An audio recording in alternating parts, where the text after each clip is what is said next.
Hi there, I'm Molly. And I'm Jamie, and this is our From the Pasture with Hired Hand podcast. For 15 years now, we've been proudly helping breeders promote hundreds of thousands of pedigree livestock with our easy-to-use animal management-driven website software. And let's not forget about Hired Hand Live, where over $1 million worth of livestock is sold online each year. We're excited to bring you market trends, sales data, advice from your fellow breeders, and stories from the ranch. Our software makes managing your website and your animals a breeze, so you can focus on what you love. So let us handle your digital chores while you tune in to another episode of From the Pasture with Hired Hand.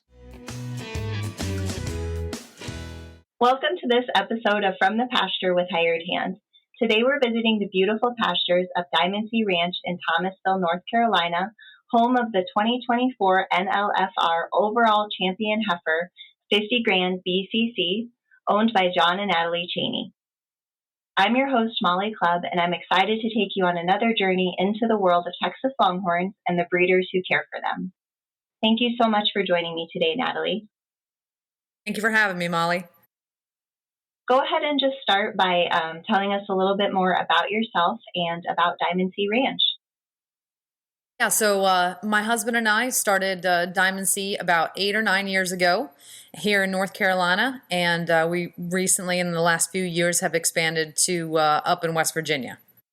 And how did it feel to win the 2024 NLFR overall champion heifer? It was a year-long journey. It was crazy, but in the end, everything kind of worked out, and it's just amazing, absolutely amazing.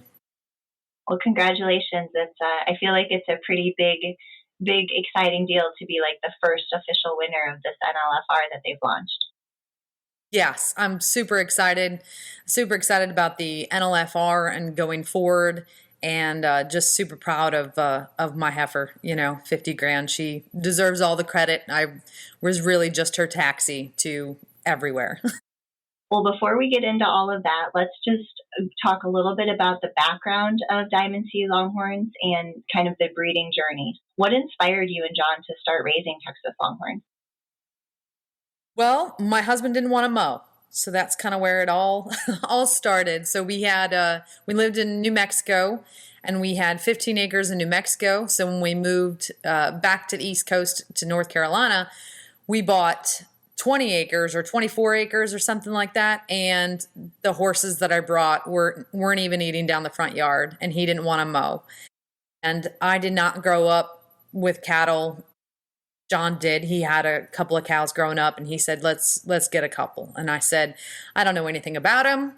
I don't know how to raise them. I don't know anything. So it's got to be something that is easygoing. I don't have to do a lot with them, because I don't know anything about them. And then add on to the fact that our kids were 2 and 3 years old. I said, it's got to be super gentle, easygoing, easy keepers. And so we kind of just Googled what we were looking for, and Longhorns came up. I found my first one on Craigslist, and he brought Annabelle home, RHF Sharp and Charming, and we've had her ever since. She's now almost 15 years old. But that's how we kind of got into it.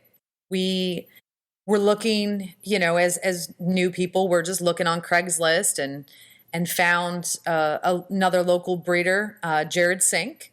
And we went over to his place, bought a bull calf, which didn't work out and is a funny story. But he took us to our first sale, which was Ann Gravitt's Cherry Blossom. And I would say, and that we had our first Longhorn for about 3 years when we went to Ann's first sale, and we were hooked from then on forward. That first sale and the people and the Futurity and all that. I mean, right then and there is when we really, I think, started the actual Longhorn journey was going to that first sale. Well, do you think John ever thought you would have nationally award-winning lawnmowers at your place? lawnmowers. That's what he calls it. Yeah, no, definitely not. I kind of took the whole Futurity thing and ran with it myself. He was perfectly happy with just going to a few sales a year and having him out there. And next thing you know, I've got him looking at this pedigree and that pedigree and learning AI and taking classes and I mean buying a new truck and a new trailer. And I kind of went way beyond what he thought I was originally going to do. But that's kind of how John and I roll, is once we do something, we really fully commit to it. So this was nothing different. So we've gotten kind of out of the horses. We've got just a couple of pasture ornaments left and everything else has been devoted to Longhorns. We ran out of space. So we bought, a few hundred acres up in West Virginia to expand the ranch to. Like it's gotten a little crazy. Anytime someone mentions that they have a funny story, we have to hear it. So let me hear this bull calf story. I'm sure it's a good one. Well, as you know, Jared was a super funny guy, but we went over and we bought this bull calf and he had just pulled it off of its mama, which we didn't know any different. And I'm not 100% sure Jared did. And loaded this sucker on the trailer. It was a 16-foot metal stock trailer and hauled it home. And at the two stop signs away from the house, this bull calf, I mean, he was screaming his head off. He busted out of the side door of the trailer and took off at the stop sign, running into the woods. My husband had no idea. Some person behind him's honking the horn. Hey, your calf just jumped out the door. So we called Jared. We hadn't even gotten the sucker home. We called Jared. Hey, he's running around in these woods. We've got to find him. So in true Jared fashion, he took a while to get over there. But by then we had him roped and we're dragging him back into the trailer, and we get him home and Jared's all, ha, you need to put, double chains on that door and everything. So we get this bull calf home and I lock him into a horse stall. And that lasted for the night. The next morning, he decided that he was trying to jump over the wooden wall to the point where he popped the boards off of the side of the stall. And he got out into the arena. And I'm like, okay, fine. You're out in the arena. Now you can see the other cows. He had another weanling with him out in that arena. Fine, you're with the other, little guys out in the arena. Well, that lasted until the afternoon. By the afternoon, he had broken the board fence to the arena and had gotten out into the yard. I was trying to chase him back into the barn, and he busted through the wire fence into the pasture. And I'm like, fine, you're out in the pasture. You're with the big cows. Okay, whatever. So now we're on 3 breakouts. So he's out in the pasture with the big cows. I take a nap. I'm known for my naps. And I hear the gate alarm going off. The police are at my gate. They're like, hey, are you missing a Longhorn? I was like, you have got to be kidding me. So we get the trailer, we get the truck, we drive down the road. Sure enough, he's in these people's backyard. Oh my gosh, he made the tiniest little T-bone steaks you have ever seen in your life. And miraculously, we were still friends with Jared at the end of it. I don't even know how. But that little sucker, never again. A lot of life lessons learned there. I feel like that's the takeaway, though, is you stayed friends. That's what's important. We did. Yeah, it was. He let us loan out one of his bulls to breed our cows that year because we were not keeping that little bull calf from him. Nope. Well, why don't you share with us some of your key principles or philosophies behind your current breeding program? I don't know if any of them were learned from that story or not, but we'll shift here and talk about this a little bit. I mean, our current goals. I mean, we have changed herds of Longhorns, I swear, so many times as you learn and grow in this industry and you travel and you see other people's animals and what you want your herd to look like. And I run a really small, herd down here in North Carolina. I've got 8 mama cows. And then of course I have people that'll come and, starting their own herd and new breeders. And we always try to do as much as we can here especially locally, to get new breeders involved in the industry. So we sell a lot of our mama cows. We sell almost all of our calves. So my eight to nine head of mama cows that I have here has switched over. Besides the original Sharp and Charming that we bought, we have not kept anything really too very long. So my current herd, what I have gotten out there is big old soggy cow mamas. We've done I want to win the Horn Showcase Trophy. We want early horn growth. And we kind of moved away from that. And then we got, okay, well, we want to get, as much horn as we can, but, with a little bit of color. And then we got away from that. And so now we're in the more lateral color horn set and the big bodies. Tall. I'm a big proponent of having big old cows. I know some people like the smaller ones. They're less to feed and everything. I like the big old mama cows. So that's kind of where my herd has gone to. That's what I've been focusing on keeping in the herd and adding to the herd is big old soggy mamas to hopefully make some more Futurity babies. Well, I think that's a great segue into, what we're going to focus on here in a little bit with your NLFR winner, because for those who haven't seen her and go check her out on your site today, she is just the epitome of everything you just listed, for sure. But one question I have before we switch gears is just, aside from this milestone that we're going to focus on today, what were some turning points or other milestones in the recent years for your breeding program? And as far as the breeding program, my bull Roman's Jest, when he was born, he was an accident. He was supposed to be a heifer with heifer sex semen, and he came out a bull. And I was so disappointed, but I thought, okay, well, maybe that's fate. And he's supposed to be, this amazing bull. So we'll see.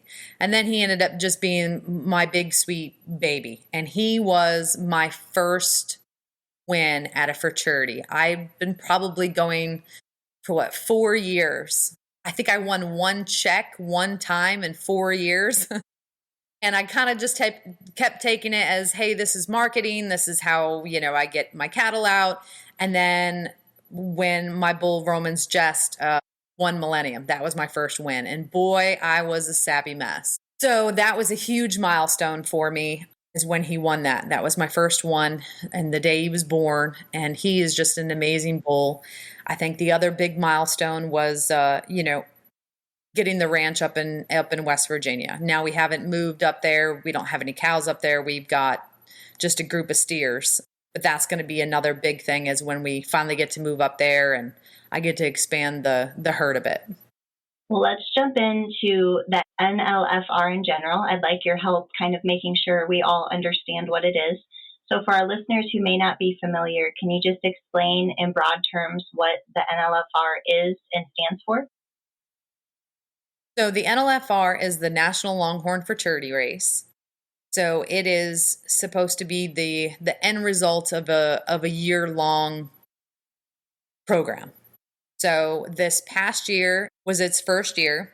And not only did you have to win at your Futurities for the maximum amount of points, but you also had to go to a ton. I went to 12 Futurities, not including just sales. I went to 12 Futurities with my trailer to show my Longhorns. So next year, it's going to look a little bit different. It is going to be, after Millennium, it is going to be bracket style showdown. It's going to have the top 64 heifers, top 32 bulls, and they're going to go side by side in the ring, all the way down to who is the best Futurity prospect. Now you're still going to want to get a lot of points and go to as many shows as you can, because that will determine your seeding. In a way, you get to get a bye in the first, but it's also not going to take out the people who can't spend the time that go to that many Futurities. So they added on, if you get 230 points or more at Millennium, you're eligible. And then if you are ever high point heifer or bull, you're automatically eligible as well. So that'll also include the people who maybe can only make 1 or 2 shows, but they want to be a part of it. So it's been changed a little bit from this past year to this year, just to try to get more people involved, more people included, and truly the best animal at the end of the year. So you mentioned that this is the first year. What do you think that its introduction means for Texas Longhorn breeders? I think that fraternities have really grown just in the 5 years, something like that, that I've been kind of involved into the show side of things. It's evolved so much. There was very limited fraternities. They were mostly sales, and then there'd be maybe a little fraternity on the side. And now we've come to the point where it's fraternities only, and there's no sale involved. And I think that there was 4 more added to next year just on the calendar. Like, I think people want to get out there and they want to showcase their Longhorns, and they want to show off their Longhorns, their programs. And this is truly the way to do it. If you're proud of what you have and what you raise, this is how you show the world what you got. Correct me if I'm wrong, but there's no cost to a fraternity being a part of the NLFR. Is that right? Oh, there is no cost. There's, the stipulations to make sure that it is fair for everybody. Like, we want to make sure that there's 2 full years of heifers and 2 full years of bulls to be involved. That way the points aren't skewed, so that the younger ones get more points than the 2-year-olds. So there's little stipulations just to make sure that, we're meeting all the guidelines, but there is no cost for any fraternity. And I will tell you, as someone who traveled to a lot, it brings in a lot of people. There was a lot of people that I met out on the road that I didn't know before, and they were running too. They wanted to be in the top 64. They wanted to be in the top 25. They were going for their, top sire or top dam. And those people would not have gone to as many fraternities or to some of the ones that I went to without being a part of the NLFR. So it's good to bring in people and to get people involved. It just really adds to the attendance and adds people that are going to come and see the animals, and gets people more involved. And now a word from our sponsors. Hey, if you love From the Pasture with Hired Hand, why not go check out my podcast, The Big Iron Podcast with Andrew Shigori, where we dive into the world of registered Texas Longhorns and what it means to be an agriculture entrepreneur in the modern world, with a little southern flair, of course. Find The Big Iron Podcast wherever you get your podcasts. Are you a new Longhorn breeder eager to educate yourself on market trends and sale prices? Stay in the loop with our text messages. Get the latest updates, events, and insider tips on all things Longhorns delivered straight to your phone. Stay informed by texting website to 888-700-8131, then reply with Longhorns. That's website to 888-700-8131. Sign up today and take your breeding program to the next level. Do you sometimes feel like you're the only one who doesn't have it all figured out? Rural life can be isolating, but it doesn't have to be. Welcome to Ag's Most Okayest Farm Girls, the podcast for women who are craving connection, laughter, solidarity, camaraderie, and just overall encouragement in your everyday life and dreams. Each week, your hosts, Annalise, that's me, and Courtney will cover topics such as farm life, mom life, making money online, side hustles, hobbies, sharing on social media, jobs off the farm, and so much more. Us rural gals need to stick together, so saddle up for some fun, real, and unsolicited advice and stories from our everyday farm lives. Grab a drink. We're Ag's Most Okayest Farm Girls, and we're here to help. Listen wherever you find podcasts. So I think we could do an entirely separate podcast just about fraternities and how they work and what they are and what the benefits of them are. But at a high level, just to make sure folks understand, the NLFR is not competing with fraternities, but it's also not really separate from fraternities. Would that be a good way to put it? Yeah, absolutely. It's just adding on to the fraternities that are already there. We're going to be alongside, after Millennium, but alongside with Millennium. So it'll definitely help that show definitely grow. And it helped a lot of the shows that I went to this year in attendance to grow. So it's definitely not something that's an and or, it's definitely an and. Like, you go to the fraternity and you get your points for NLFR. It's just an added bonus to the events that are already there. And if we have anyone listening who is thinking of hosting a Futurity or has been hosting one and wants to add theirs to the list of this competition, they would contact Dan Huntington with Huntington Sales and Service. Is that right? Yeah, they can contact Dan, they can contact Joe, or right on the Huntington Sales website, there is a button, there's a link, and it says, click here to add your 2025 Futurity. So, and that's super simple to be able to add that one to the overall list. Well, let's talk a little bit about the awards and prizes and what they were this year. So can you kind of go through, since you were at so many of the events, and then obviously the final winner for the female portion, can you talk to us about what the awards and prizes are? Yeah, so there is the NLFR calendar, and that has all of the consignment deadlines. It's got the Futurity deadlines and sales and Futurities for the year. And the NLFR Top Heifer and Top Bull, so 50 Grand and Cool Ombre, are going to have a full page on the calendar. They also get the front page of Trails and then the E-Drover. And then I just found out that we are invited to showcase at the Bluegrass and at Millennium for next year. So I don't know what that is in terms of pens or anything like that, but they've been invited, 50 Grand and Cool Ombre have been invited to showcase at those events as well. Now those are kind of the physical benefits or the physical prizes, but I'd like you to speak a little bit to just the marketing and PR value that being one of the higher competitors in this adds to your publicity in the breed, the knowledge of your breeding program across the breed. Can you speak a little bit to that? Yeah, I mean, that was the whole reason why I wanted to run in it, because this was her last year in the fraternities. There's some 3-year-old classes, but they're few and far between. But this is going to stay with her for her entire life, right? Her calves, they're going to have a dam who was the NLFR champion.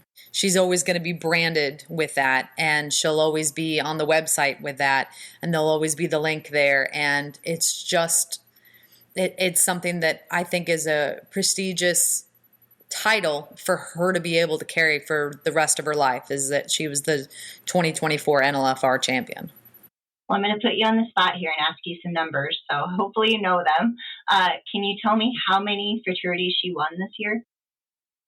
She won 10, of which 5, I think 5, she won grand champion, or maybe that was 5 total of 4 this year. I'll have to look. I know we went to 12 this year. She won 10. 1, 2, 3. She won 4 grand champions, and she won the Superior Award at Horn Showcase. So 4 grand champions and the Superior Award, which means she won her tip-to-tip, total horn, and composite measurement at Horn Showcase, and she was a class winner. And we were right behind Silent Iron on the grand champion, which I consider, an honor to be right behind a legend like Silent Iron. And so with the other classes where she was the class winner and then the grand champion, essentially what happens is she won her class, right? But then she either goes back in the ring or they go across all the scores of all the class winners, and they choose an overall female winner. And so not only did she win classes at those fraternities, but then she also was essentially the overall winner at those 5 that you mentioned, correct? Yes.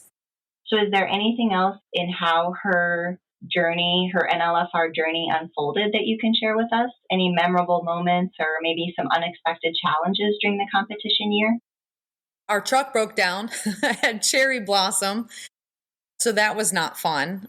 So we ended up having to get, a ride to and from the barn at Cherry Blossom. Luckily, I had unloaded by the time that the truck broke down on the side of the road with my kids and my dog, and my husband was in France at the time. And luckily, Sam, John Pecanow's son, knew a guy with a rollback who could come pick us up at the gas station McDonald's that we were broke down at and give us a ride to our hotel. And then Caitlin Blackwell came and picked us up the next morning from our hotel so that we could get to the barn to feed our animals. And then my husband flew in later that afternoon with a rental car while the truck was getting fixed. And I had to get Dan Grove on the phone with the dealership to really move them along as far as getting things fixed and, what do we need to do to get this thing up and running so that we can get home, because we're 4 hours away with a trailer, no truck, and a bunch of animals. So that was fun. That one was quite eventful. I think the ending was the biggest. So I realized that in order to win it, we were in the running the whole year, leading towards the end of it. And then I realized that we're going to have to go to ITLA World and the Georgia one in the same weekend in order to win this thing. And it was over Halloween. And so my husband had to stay home and take the kids trick-or-treating and get the pumpkins and all of this other stuff. And I woke up on Wednesday morning and drove to Lufkin, Texas, all by myself, and then unloaded her. It was like a 15, 16-hour drive, unloaded her. Less than 24 hours later, she was loaded back up into the trailer and then drove all night long to get to Georgia from Lufkin, Texas, in order to hit the very last Futurity of the year. I had so many people calling me saying, I cannot believe you're doing this, but you hate to be in it all year and do all that work and then, kind of lose on the last weekend. A couple of crazy moments. Dedication for sure. So now I have a question about something you mentioned previously, and Jamie and I kind of both know this about you, but now our listeners are going to too. So you mentioned that you never miss your naps, right? So what I want to know is how many of these futurities were at times that interrupted with your naps, or if you were able to work around them. When I go to the shows and sales, I actually miss my nap time. I do. But when we go to long events, my naps really help out because the hours that I drive are usually between 10 and 3 a.m. That's my shift. So having that nap really helps out the people that I'm riding with because they're able to sleep during those hours. And that's most people's toughest hours to stay awake. And that's where I'm cruising in the left lane doing 90 miles an hour, just flying. So it really does help out. My naps do help, and no one can argue with that point. But I am a napper, and I do miss them when we're at sales and everything. I love that you have the justification behind it. Mm-hmm. Well, let's talk a little bit about 50 Grande BCC, this first-time champion. What qualities or characteristics, and I know you've talked a little bit about just in general what you like in a female, but what qualities or characteristics specifically with her make her stand out in your herd and at competitions involved with the NLFR? I mean, she is just absolutely fantastic. I don't think that there is a better looking female, and I'm totally biased because she's mine now. But when she comes out in the ring, not only is her size and length and depth of body just absolutely outstanding, but her color is truly, truly one of a kind. There is no other wild blue roan with the Parker Brown face that makes it, and I'm a sucker for a Parker Brown face. They just have the softest eyes, the gentlest dispositions, I swear. And then to have that wild blue roan rest of her body, she's so unique. There's not another one like her, and people remember her. People will see her in the back pens and be like, I know exactly what animal that is. She is unforgettable. And when I purchased her last year, Wisconsin, I mean, that's what sold her was the color, right? She was still, she wasn't outstanding on horn growth at the time that I purchased her. And then it was over last winter, she just all of a sudden kind of blew up on horn. So not only does she have the body and the color and the conformation, but heck, she is 78 and a quarter a couple weeks ago when I measured her. So when she turns 2.5 at the beginning of December, we'll measure her again and she'll be over 80. 80 at 2.5 is phenomenal numbers as well. I mean, she is just the complete package. on our podcast and just, on all the websites that we work on, it seems like there's always trends and popularity to certain bloodlines and certain breeding strategies, right? And if someone looks at her on your website and looks at her pedigree, her sire and dam aren't super common names that you hear a lot these days. So can you speak a little bit to just like her breeding in general and maybe, what you think created this full package animal? So Dave Bilgrain is, not the most well-known breeder. He doesn't even have a website. If only he knew somebody who could make him a website, right? And I hope he listens to this. But he raises Arabians. And so he has a really good eye on conformation. And so that's kind of the focus of his breeding program, not so much of horns or the who's who, but he really looks for the body package in his Longhorn. And him breeding 50 Grand, I mean, that says it all. He had partnered up with Mary Stahl on American Graffiti, who is absolutely gorgeous. He's got all sorts of spots. I don't know where her color came from, though. It's one of those genetic quirks that just kind of kicks out. I don't know how it happened, but she just came out with that wild blue color, which, again, I've only seen a couple other Longhorns with that color and none with the Parker Brown face. So she's truly unique. American Graffiti's at a 50-50. So we all know that's where the body came from. That's where the conformation came from. 50-50 has been leading Futurities for years while he was alive. And even after he had passed, he was. Her mama's got the Parker Brown. She's a Parker Brown lineback. She's like mid-80s. It's just one of those things where two animals come together and they just make something absolutely phenomenal. And I do credit Dave a lot. Like, he's got a very good eye up there. He knows what he's doing. I know that he has gotten a lot of publicity from me running around the country with 50 Grand. I'd love for him to get a website, but he's had a lot of calls, a lot of text messages, a lot of Facebook ads, seeing what else he's got hidden out in that back pasture, because his place is truly somewhere that is not visited very often. So he's always a good one to reach out to if you're looking for something specific. So American Graffiti was at Mary Stahl's, so she should be having calves of his. And he's newer. He's just starting his journey as a sire. And I think 50 Grand's one of his oldest, probably his oldest offspring. So we'll see what comes from him next. For a heifer like that, she obviously, as we've said several times, the full package, she's very well put together. But you and I both know that there's preparation that goes into getting her ready for these competitions. So walk us through that. Walk us through how you keep her in good condition. If there's anything specific you do when there is a futurity competition coming up before you load her on the trailer and even after.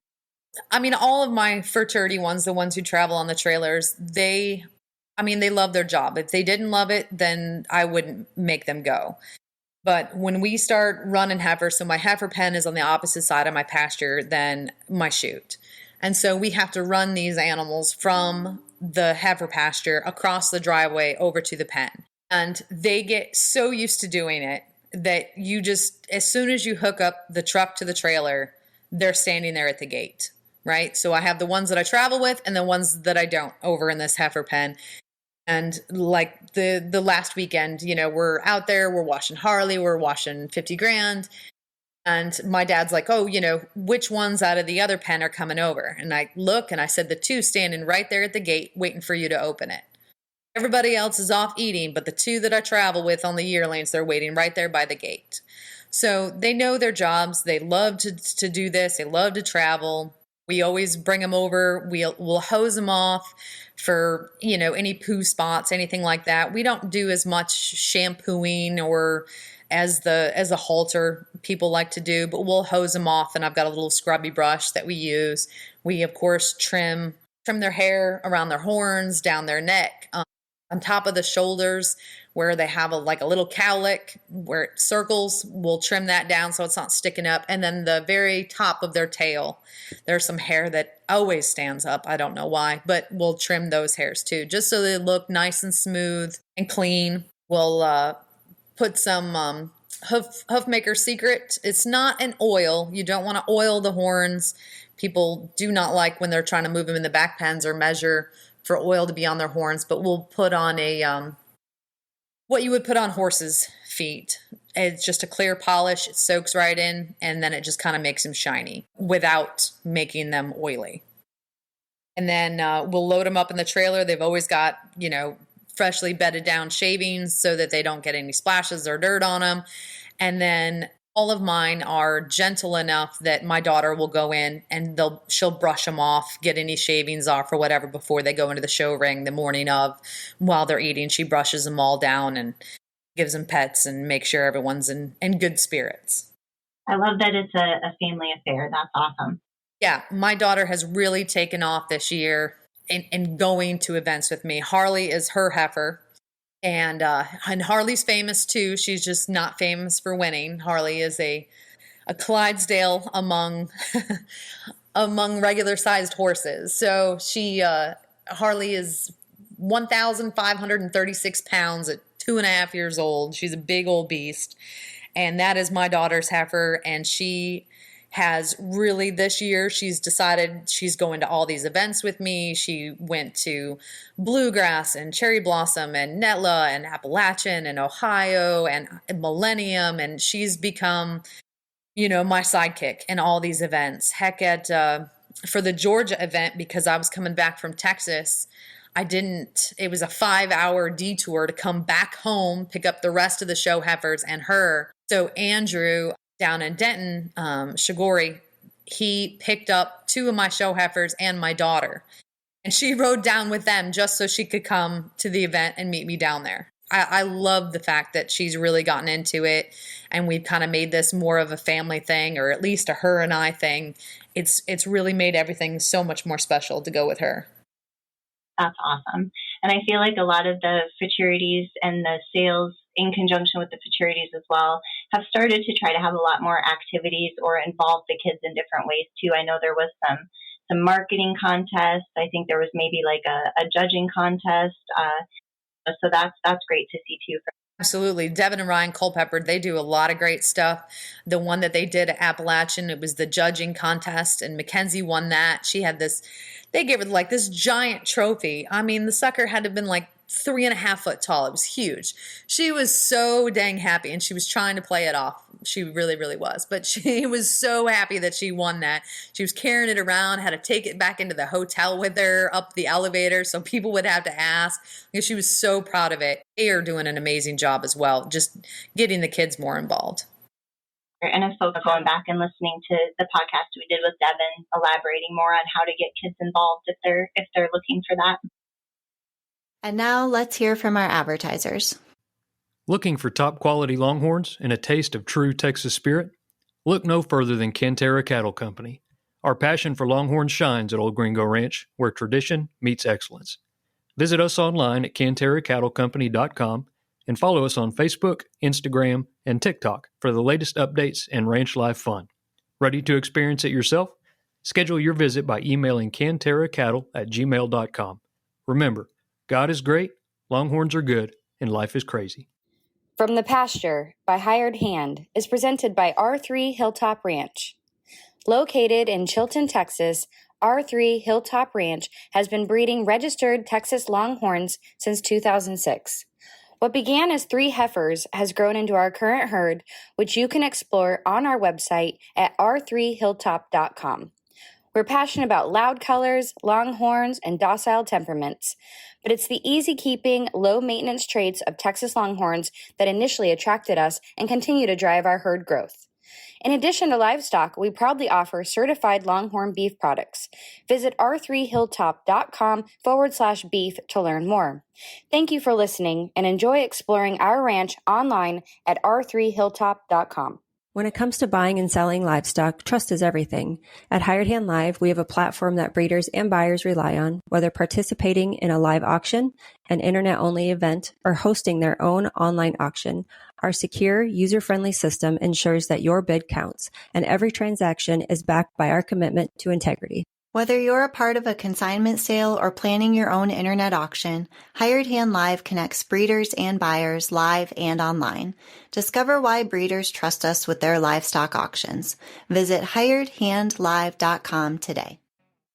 So you mentioned earlier that 50 Grand has kind of aged her way out of most of the Futurity classes. So what are your plans for her? What breeding strategies are you looking at, or what's her future with your program? So she is bred to metallic boom. I've never bought a bull based off of a heifer before, but I did. I bought a bull specifically for her. He is a wild blue roan as well. He's out of Patriot HR and a Shadow Jubilee daughter. So he comes with the wild blue on both sides of his pedigree. So I bought him, and she is bred to him. So we're looking at an April baby, I do believe, by the time I got him back from my partners at the time on him. For the 3-year-old classes next year, the few that, she's eligible to go to, she should have a calf at side for that. And then, we've got next year's string. Like I said, I've run, 8-9 heads, so I don't have a huge lot to pick from. So our strategy's always kind of been, when we go to these sales and events, especially in the spring, we'll walk the back pens. Again, this is where people can market their own cattle, is out in the back pens. And we'll always go through and look at everybody's cattle back there, and we'll, message people, hey, love this one. Do you have a price on her? Definitely don't be afraid if you've got anything for sale for other people's programs. Bring them to these futurities, put a for sale sign on their pen, because there's people always like me wandering around back there, seeing what's out there, what's new, what's available. And that's kind of where we really get our show strength from, because, we run a really small herd and we don't have a whole lot of babies every year. Will 50 Grand spend, I know it's the strategy of never say never, but will she spend the rest of her days at your ranch? Is she sentimental in that way, that she'll always be at home there? She is pretty darn sentimental around here. Like I said, she's not only, amazing animal, but she is the sweetest girl too. She's always comes up and looking for scratches or cookies, or she just kind of wants to hang out with people.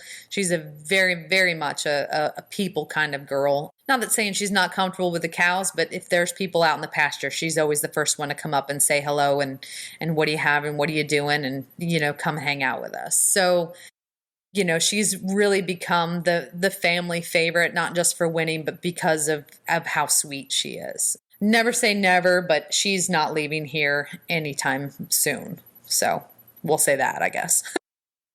Say we fast forwarded 5 years from now. What would people be seeing, or what would be the impact of Diamond C Longhorns in the industry? Well, I hope that we're still doing great and we're still in fraternities. And we got into Longhorns because we needed something to eat down the pasture, but we've stayed into Longhorns because of the people that are in it. The Longhorn family is like no other. It's what I always tell people, getting into the breed or looking to add on to their herd that I've never met before is, come to these sales, come to these events and see the people that are out here. I wouldn't be as involved in Longhorns if it wasn't for the people involved into it. They're all my best friends. Some of them I consider family. Like, it's just the greatest group of people to hang out with and go to events with. Talk to on the phone even. I drove out to Lufkin, Texas by myself, and everybody knew it. And so I was on the phone for probably 12 out of the 15 hours I was in the truck. Just everybody calling, hey, how you doing? You having any problems? Chit-chatting, gossiping, just, tell me what the latest is, just to keep me entertained so that the drive didn't feel like it was so long. The people are just absolutely amazing. So I hope that, we're just all still hanging out. 50 Grand is a once in a lifetime animal. So I don't have any, aspirations that I'm going to have one of those every year, because let's be honest, I'm not, but I still love to come and show what I've got. And I love to hang out with the people. What advice would you have for people who are just starting out, or whether they be thinking about just starting to breed Longhorns or maybe just starting to test the waters of the Futurities with their own herd? What would your advice be?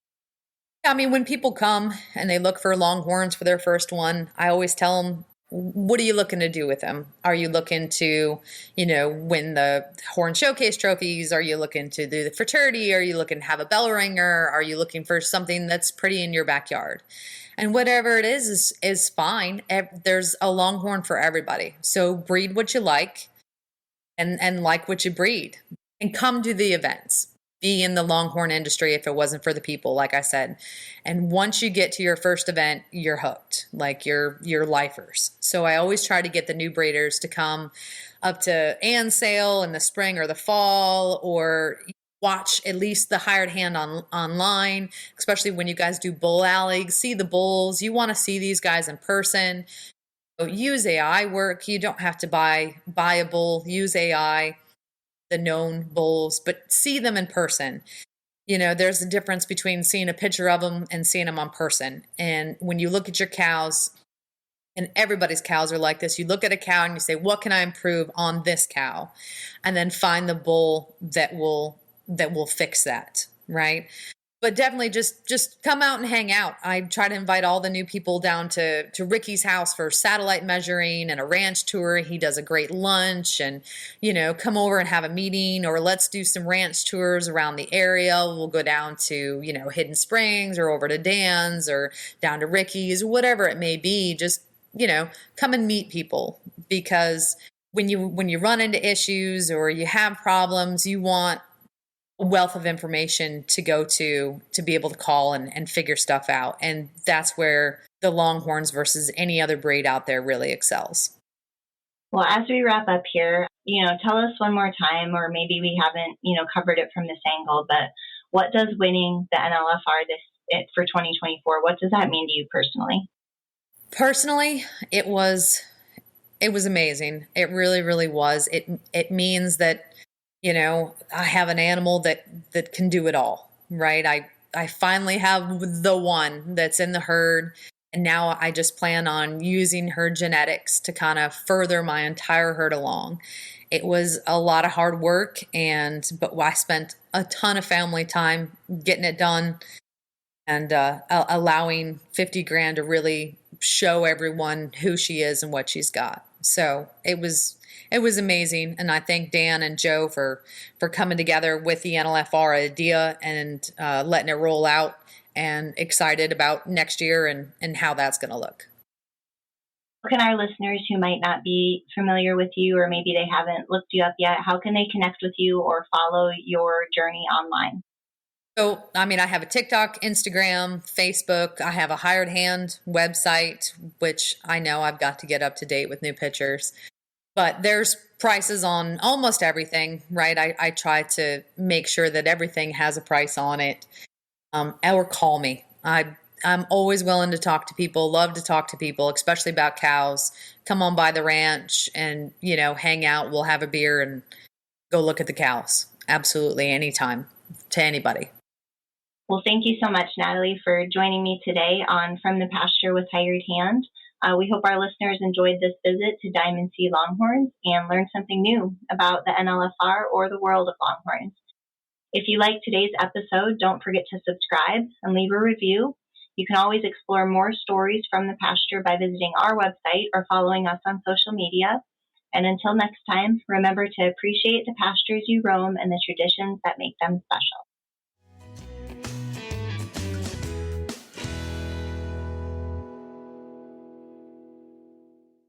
Imagine updating your website and managing your animals at the same time without needing tech experience. With Hired Hand software, it's that easy. Our user-friendly platform is designed specifically for breeders, allowing you to keep your site fresh and your animal records up to date in just a few clicks. Let us simplify your digital chores while you focus on what you do best. Visit hiredhandsoftware.com and see just how easy it can be.